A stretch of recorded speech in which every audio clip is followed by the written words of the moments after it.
Thank you. 5 on your health this morning.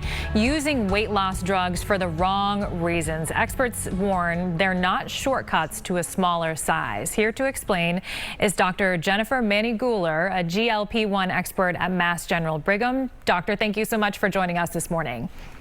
Thanks so much for having me. As you know, these drugs are designed to treat people with obesity and diabetes.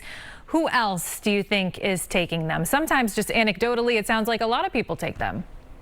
Yes, so I think we know there are so many excellent reasons why people are taking GLPs, and we can list the medical reasons: diabetes, fatty liver disease, and sleep apnea.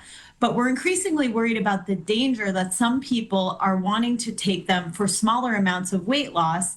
So just a regular diet. And some of these folks are not necessarily overweight or obese or have those kinds of medical conditions that lead us to want to prescribe them in medical practice. So that's one of the worries.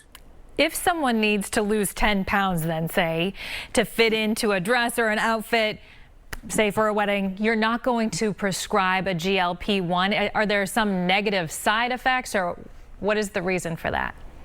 Yes, and I think there are 3 key reasons why these are not the right drugs necessarily for someone who just wants to lose a few pounds for a wedding or to fit in a dress.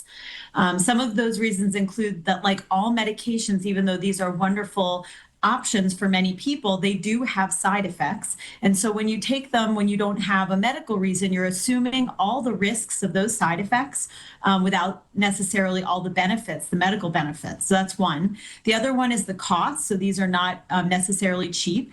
And the last one is that, we're more and more finding out that many people who need these drugs for their medical issues need to take them for a longer time and even lifelong.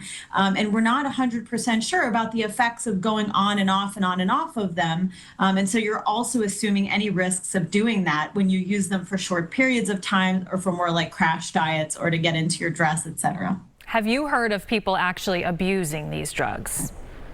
So I think these drugs do not have, to our knowledge in medicine right now, they don't have the quote unquote addictive potential of things like alcohol use or cigarettes. And in fact, there's some research going on about whether they might even treat some of those kinds of addictive behaviors, if you will.